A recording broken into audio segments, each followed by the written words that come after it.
एक परमाणु होने की जो चीज़ है वो देख लेते हैं। एक चीज़ बच रही है, उसका है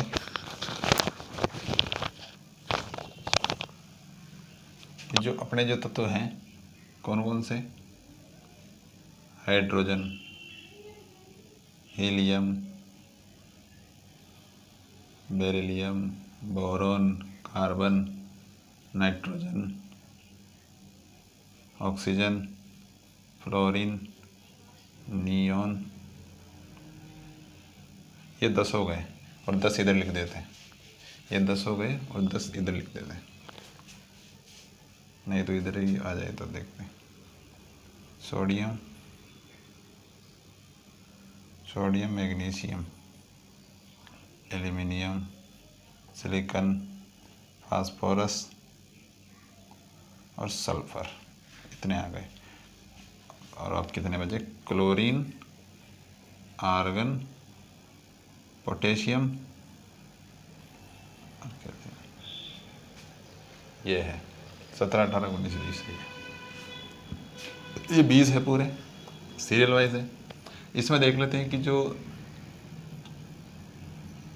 परमाणु, ये तो है परमाणु, और ये जो इधर लिख रहा हूँ मैं वो है अणु, है ना। तो कौन कौन जो प्रकृति में विद्यमान रहते हैं वो अणु के रूप में रहते हैं, वो देख लेते हैं।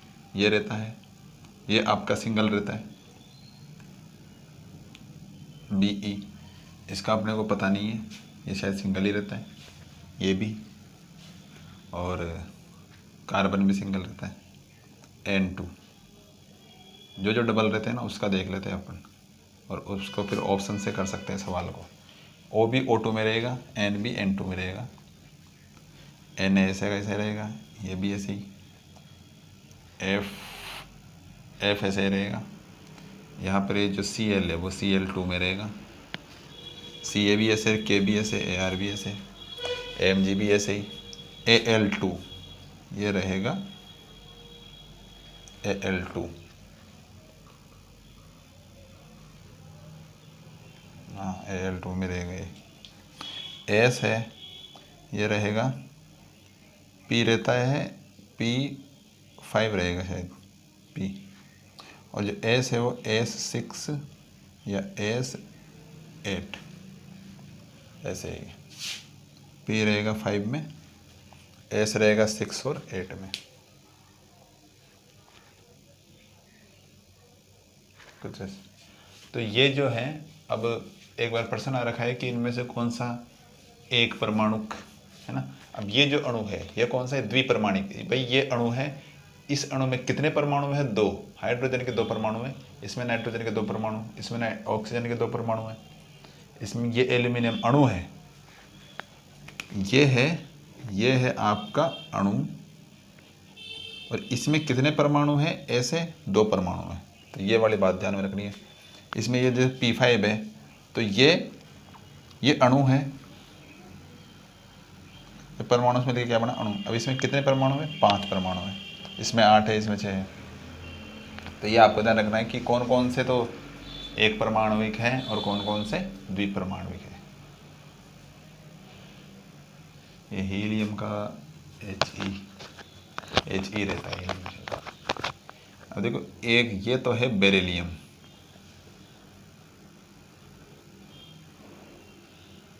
और एक होता है बेरियम होता है, वो बी ऐसे आता है, ये Be से है, ये होता है बेरियम।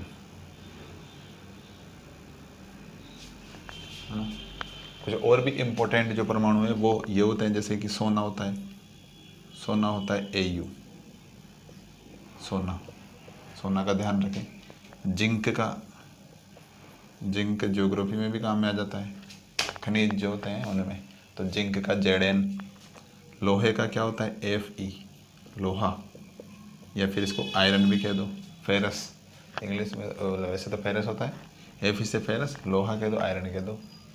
और जो चांदी है वो Ag से होता है, Ag से चांदी, ठीक है। कॉपर का पता ही है, तांबा, ये होते हैं। तो ये कुछ मुख्य हैं। और क्या होता है, एक मैंगनीज होता है, मैंगनीज भी ध्यान रख लो। इनमें कोई 2-2 वाला सिस्टम नहीं है शायद मेरे हिसाब से, और होगा तो होगा किसी में, ये सब सिंगल ही है ज़्यादातर।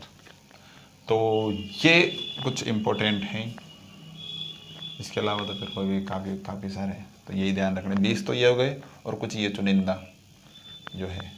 इसमें कभी कभी कन्फ्यूजन रहता है कि ये तो बेरिलियम है और ये बेरियम है, और ये क्या था, के से क्या है, पोटेशियम है, ये पोटेशियम।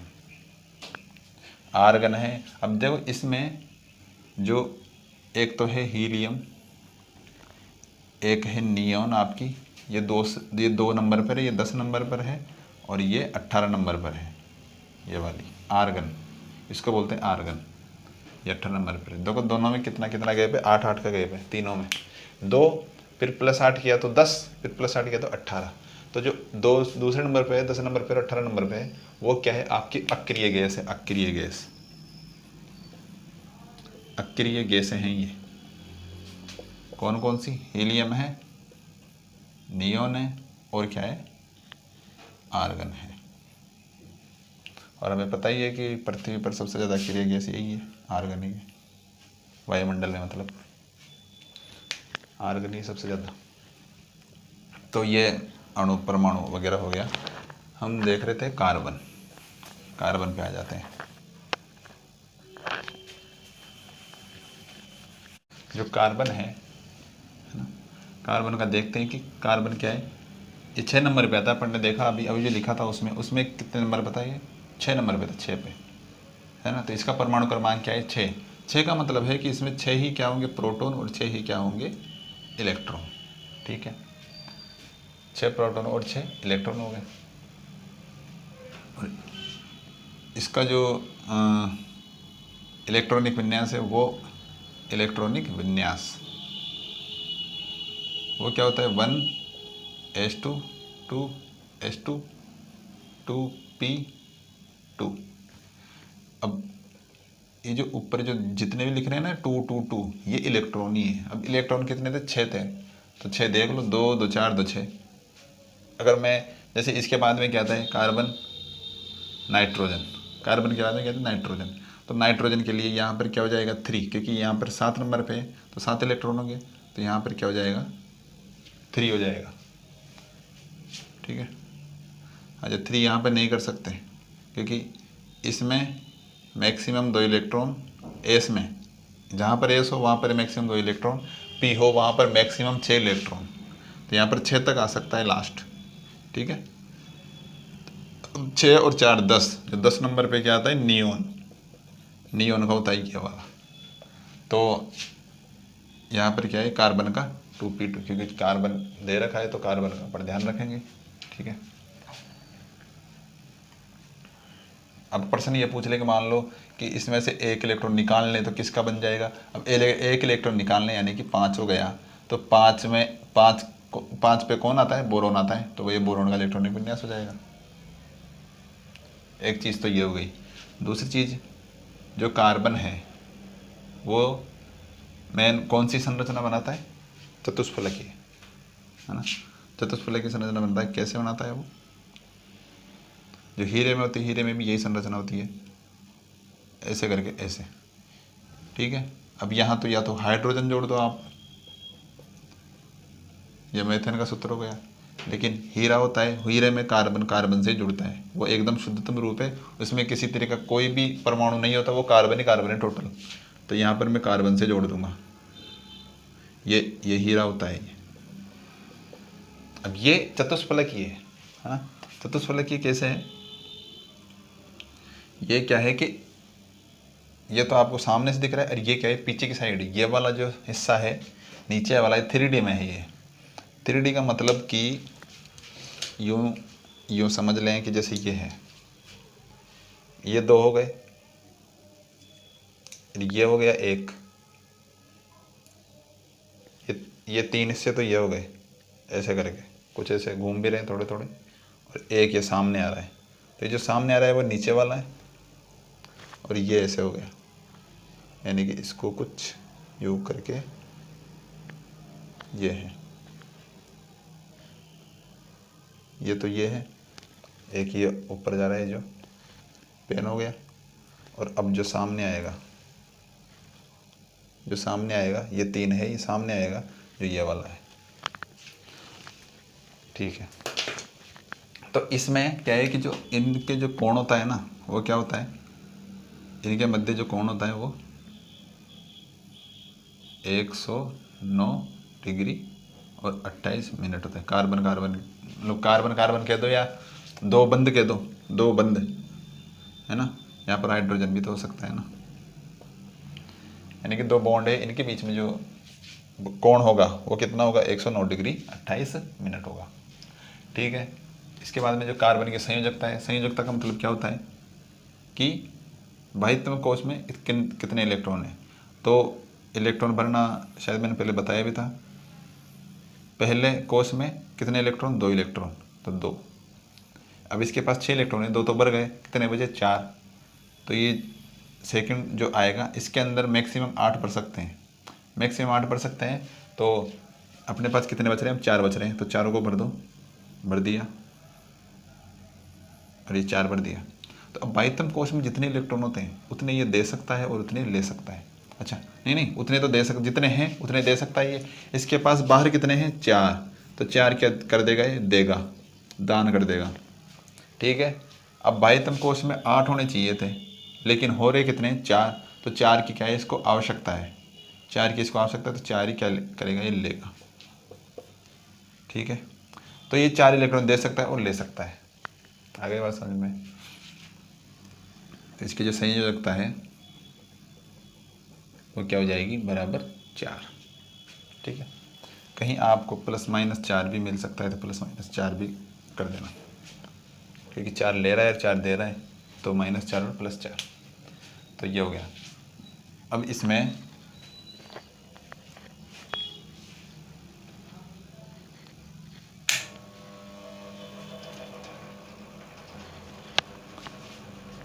अब ये संयोजकता हो गया।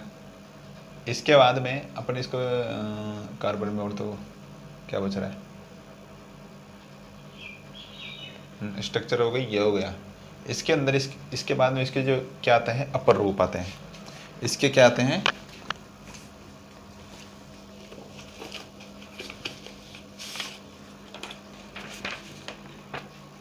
हाँ, इसके बाद में इसका अपर रूप ही आता है। तो अपर रूप 2 प्रकार के होते हैं, क्रिस्टलीय, और एक तो होता है क्रिस्टलीय और एक होता है अक्रिस्टलीय। तो क्रिस्टलीय में तो ये हीरा, ग्रेफाइट, फुलरिन 3 चीज आएगी अपने, हीरा, ग्रेफाइट, फुलरिन 3 चीज़ आ जाएगी। अब 3 चीज़ के अलावा जो बचेगा, यानी कि जैसे कोई पेट्रोलियम पदार्थ हो गया, कोयला हो गया, लकड़ी हो गई, ये भी तो कार्बन के रूप ही हैं। जिसमें कार्बन है वो कार्बन का क्या है, रूप है। लकड़ी में कार्बन है, कोयला है, कोयला क्या है, कार्बन ही तो है। तो ये जितने भी रूप है, पेट्रोलियम पदार्थ वगैरह, ये सभी क्या है, इसके अक्रिस्टलीय रूप है। तो क्रिस्टलीय रूप में 3 आ जाएंगे, बाकी बचे जो अक्रिस्टलीय चल जाएंगे। अब ये 3 ही है इम्पोर्टेंट, तो इन तीनों की कुछ थोड़ी थोड़ी डिटेल देख लेते हैं क्या है। तो ग्रेफाइट क्या, हीरा देखते हैं, हीरा, ग्रेफाइट और फुलरिन। तो जो हीरा है वो प्रकृति का है सबसे कठोरतम, अब तक का जो पदार्थ है वो सबसे कठोरतम पदार्थ हीरा ही है। तो जो हीरा सबसे कठोरतम पदार्थ है। अब हीरा कठोरतम क्यों, क्योंकि ये कार्बन का क्या है, शुद्धतम रूप है। कार्बन का क्या है, शुद्धतम रूप है ये।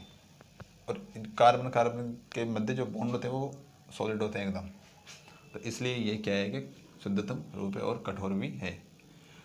हीरे की जो संरचना होती है, संरचना की बात करते हैं अपन, संरचना की बात करते हैं, वो कैसी रहेगी, चतुष्फलकीय। जो अपन ने कार्बन की देखी थी वही चतुष्फलकीय है, हीरे की है। तो हीरा भी तो कार्बन ही है। अच्छा, अब कैसी होगी, अब वहाँ पर तो आप कुछ भी जोड़ दो, हाइड्रोजन जोड़ दो, लेकिन यहाँ पर कार्बन से कार्बन ही जुड़ेगा, कार्बन से ऐसे कुछ होती है इसकी संरचना। अब ऐसे ही और जुड़ते जाएंगे, ऐसे ही जुड़ते जाएंगे, जैसे कि इधर ये जुड़ा, इधर ये जुड़ा, है ना, ऐसे बढ़ती जाएगी, चेन बढ़ती जाएगी। ये हो गया, फिर इधर आ गया, ऐसे बढ़ता जाएगा, मतलब पीछे पीछे भी चला जाएगा ऐसे। तो ये क्या है, हीरा है। तो हीरा एक परमाणु कितने परमाणु से जुड़ा हुआ है, एक परमाणु, 1 2 3 4, यानी कि प्रत्येक परमाणु है वो 4 परमाणुओं से जुड़ा हुआ होता है। ये बात आ गई समझ में, ठीक है। प्रत्येक परमाणु कितने परमाणु से, 4 परमाणु से। दूसरी बात, ये क्या होता है आपका विद्युत का क्या होता है, कुचालक होता है। कुचालक होता है क्योंकि इसके अंदर मुक्त इलेक्ट्रॉन नहीं होते। मुक्त इलेक्ट्रॉन क्या होते हैं, नहीं होते। मुक्त का मतलब कि एक्स्ट्रा कह दो आप, है ना, मुक्त इलेक्ट्रॉन नहीं होते हैं। तो ये क्या हो जाएगा आपका विद्युत का कुचालक। अब इसी से कंपेयर कर लें कि जो ग्रेफाइट है उसमें क्या होगा आपका, जो ग्रेफाइट है, ग्रेफाइट, इसमें क्या होगा कि जो मुक्त इलेक्ट्रॉन है वो उपस्थित होंगे, तो ये क्या हो जाएगा आपका सुचालक हो जाएगा आपका, ठीक है। अब इसकी संरचना की बात करें तो इसकी संरचना कैसी होगी, षटकोणीय टाइप की होगी, कुछ ऐसे, कुछ ऐसे। तो ये कार्बन, ये कार्बन, ये कार्बन, ये भी कार्बन, ये भी कार्बन और ये भी कार्बन। अब यहाँ पर दिख रहा तो ऐसे है कि एक कार्बन 2 ही परमाणु से जुड़ा हुआ है, एक प्रत्येक कार्बन 2 से, लेकिन 3 से जुड़ता है, क्योंकि ये क्या है कि परत संरचना होती है। अब इसको एक तो आगे और बढ़ाओ, ये बढ़ गया। अब इसके नीचे एक परत और आएगी, ऐसी की ऐसी, तो ये आएगी, ऐसे आ गया ये। इसको थोड़ा यूं कर देते हैं, ये है। अब ये वाला कार्बन इससे जुड़ेगा, इससे जुड़ेगा, इससे जुड़ेगा, ऐसे इसकी परत चादर की जैसी कि परत जैसी संरचना होती है, फलक टाइप आपके, एक के ऊपर एक कुछ ऐसे होता है। तो ये 2 परमाणु होते ही, ये तीसरा हो गया। तो एक कार्बन कितने परमाणु से, 3 से। यहाँ पर एक कार्बन कितने कार्बन से, 4 कार्बन से, 4 कार्बन से। अच्छा, कार्बन को सी से दर्शाते, ध्यान रखना, सी से प्रदर्शित करते हैं कार्बन को। ये हो गया, यहाँ पर 3 से, यहाँ पर 4 से, कुछ अलग हो गया है। इसके बाद में हीरा आपको पता ही है कि पारदर्शी होता है, चमकीला तो होता ही है, पारदर्शी है, चमकीला है ना। चमकीला भी है इसकी संरचना के कारण ही है, इसकी संरचना कुछ ऐसी होती है। ये इसमें क्या होता है कि फिजिक्स लगती है, पूर्ण वो आंतरिक परावर्तन वगैरह कुछ होता है और उससे चमकीला दिखाई देता है। ये क्या होता है, ये कठोर है आपका, और ये क्या होता है आपका कोमल कह दो, मुलायम कह दो, मृदु कह दो, ठीक है। चमकीला है ही और चिकना है। तो दोनों में कंपैरिजन क्या हुआ कि ये तो क्या है कठोर, ये पारदर्शी है, लेकिन ये तो अपारदर्शी है, ये तो अपारदर्शी है। अब अपारदर्शी तो ये इसका कोई गुण नहीं हुआ, गुण तो तब है जब पारदर्शी है। अब ये पारदर्शी तो इसका गुण हो गया है। अच्छा, ये आपको कहाँ देखने को मिलेगा, ज़्यादातर पेंसिल में। अपनी जो पेंसिल है वो पेंसिल है, पेंसिल के अंदर जो ब्लैक ब्लैक होता है वही क्या है, ये इसका यूज ही हो गया एक तरीके से, ये क्या करने में, पेंसिल बनाने में। और इलेक्ट्रोड, ग्रेफाइट का जो यूज है वो क्या हो गया, इलेक्ट्रोड बनाने में। जबकि इसका यूज क्या है, इसका यूज है कांच को काटने में, कांच को काटना, ठीक है। एक है फोनोग्राम की सुई,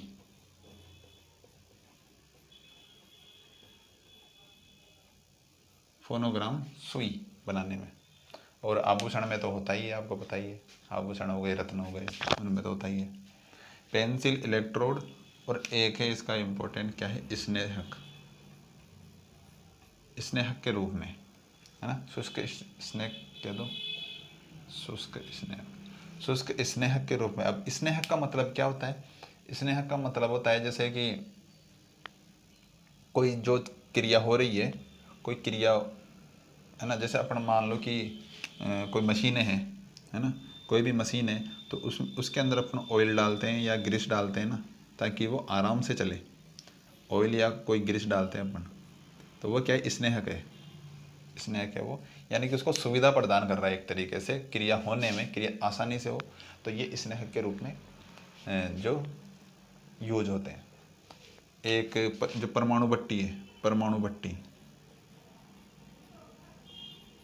परमाणु भट्टी में भी क्या है, ये मंदक के रूप में है। अब मंदक क्या होता है, ये मंदक होता है जो स्पीड को धीरे करता है, मंदक होता है जो स्पीड को धीरे करता है। परमाणु नाभिक में जो रिएक्शन होती है वो धीरे धीरे होती है, तो ये मंदक है जो इसको करता है। ठीक है। इलेक्ट्रोड, ये जो इलेक्ट्रोड है, इलेक्ट्रोड क्या है, सेल होता है, सेल। जैसे कि ये सेल है, सेल तो देखा ही होगा आपने। सेल के बीच में जो अपनी जो पेंसिल है ना, कुछ ऐसी ही एक ये ग्रेफाइट डला हुआ रहता है ये, तो ये इलेक्ट्रोड है, यानी कि इससे ये अपने इलेक्ट्रॉन के आ रहे जा रहे हैं। ठीक है, ये है।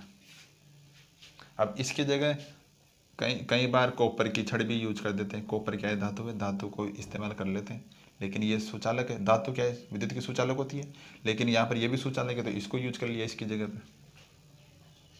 यही बात है। और इसकी संरचना क्या हो गई, षटकोणीय। ये षटकोणीय दिख भी रहा है आपको, है ना। और उसकी क्या थी, चतुष्फलक की थी, हीरे की, हीरे की कुछ ऐसी थी। ये होती है हीरे की संरचना, ऐसे समझ लो। ये और फिर एक डंडा। अब इसको आगे कर दो, या पीछे पीछे तो बता ही नहीं सकते, तो ये इसको इस तरह से दर्शाते हैं। ये हो गई, ये हो गया षटकोणीय। क्या है, वलय है ये, वलय के रूप में भी, ये ध्यान रखना। षटकोणीय तो है ही, क्या है, लेकिन एक वलय भी तो बन रही है, रिंग टाइप बन रही है, तो षटकोणीय वलय हो गई है। और तो कोई इसमें कोई, और कार्बन, कार्बन के मध्य क्या दुर्बल बंध होता है, इसमें जल्दी टूट जाती है। पेंसिल को तोड़ो तुरंत तुरंत टूट जाएगी। ग्रेफाइट है वो तुरंत टूट जाता है, काले रंग का होता है ये। लोहे की वस्तु पर भी पॉलिश करने में इसको यूज में लेते हैं। बाकी तो इसमें कोई ज़्यादा है नहीं।